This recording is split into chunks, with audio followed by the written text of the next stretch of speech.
আসসালামু আলাইকুম। সো আপনারা দেখতে পাচ্ছেন আমার এখানে দুইটা এন্ট্রি রানিং আছে বিটিসির মধ্যে, এবং এটা রিয়েল অ্যাকাউন্ট আপনারা দেখতে পাচ্ছেন। এটা কিন্তু রিয়েল অ্যাকাউন্ট। সো আমরা আশা করছি বিটিসি ডাউনের দিকে আসবে। আমরা সেল পজিশন নিয়েছি 1,10,170 থেকে, দেখতে পাচ্ছেন, এবং অ্যাকাউন্টটাও কিন্তু রিয়েল অ্যাকাউন্ট। এবং আমরা আশা করছি মার্কেট নিচের দিকে যাবে। অলরেডি সেলার ট্র্যাপ হয়েছে, বায়ারদেরকে এখন ট্র্যাপ করে মার্কেট নিচে চলে আসবে। এটা হচ্ছে আমাদের ইন্টেনশন। সেই হিসেবে বিটিসি মার্কেটে এইখানে আমরা এখন সেলার, বাট আমি এখানে সেল নিয়েছি, লস হলে আমার হবে, আমি কিন্তু আপনাকে দায়ী করব না। সুতরাং আপনিও চোখ বন্ধ করে আমাকে ফলো করবেন না, ঠিক আছে? নিজ দায়িত্বে এন্ট্রি নেবেন। যদি আমার অ্যানালাইসিসের সাথে আপনার অ্যানালাইসিস ঠিক থাকে, সেক্ষেত্রে আমাকে ফলো করতে পারেন, আদারওয়াইজ আমাকে ফলো করার কোনো দরকার নেই। আমি অনলি ফর আমার অ্যানালাইসিসটা এখানে শেয়ার করছি।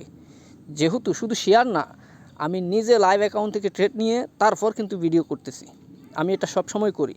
আগে আমি নিজে এন্ট্রি নেই, দেন আমার ভিডিওগুলো আমি কিন্তু রেকর্ডিং করে ইউটিউবে আপলোড করি। সেক্ষেত্রে আপনাদের হয়তো আমার প্রতি আস্থাটা বেশি আসতে পারে, সেটা আপনাদের বিষয়, আস্থা আসুক বা না আসুক।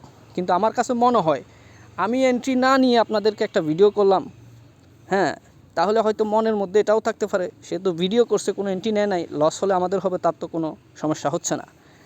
আমি নিজে ট্রেডার, আমি নিজে ট্রেড করি, এবং এন্ট্রি নেওয়ার পর ভিডিও রেকর্ডিং করে এই অ্যানালাইসিসটা আমি ইউটিউবে পাবলিশ করতেছি। যদি আপনার মন চায় ফলো করবেন, আদারওয়াইজ ফলো করার কোনো দরকার নাই। আমরা আশা করছি মার্কেট নিচের দিকে যাবে, যতটুকু যায় আমরা যতটুকু প্রফিট নিতে পারি 1:2, 3, ঠিক আছে? আদারওয়াইজ আমরা এখান থেকে পার্শিয়াল বুক করে মার্কেট থেকে এক্সিট করতে পারি, কোনো সমস্যা নেই। আমরা ব্রেক ইভেনও বেরিয়ে যেতে পারি, কিছুটা প্রফিট নিয়ে বেরিয়ে যেতে পারি। আমাদের টার্গেট 1:2, 3 হলে বেরিয়ে যেতে পারি। এটা আমাদের উপর নির্ভর করছে। আপনি কিভাবে আপনার ট্রেড ম্যানেজমেন্ট করবেন, এটা আপনার বিষয়। তবে আমরা হচ্ছি সেলার, আমরা মার্কেটকে নিচের দিকে আশা করছি, এবং মার্কেট নিচের দিকে যাবে বলে আমরা আশা করছি। সেই হিসেবে আমরা সেল করেছি, আপনারা দেখতে পাচ্ছেন। তো সকলে ভালো থাকবেন। এই হচ্ছে এই মুহূর্তে বিটিসি অ্যানালাইসিস। আসসালামু আলাইকুম ওয়া রাহমাতুল্লাহি ওয়া বারাকাতুহু।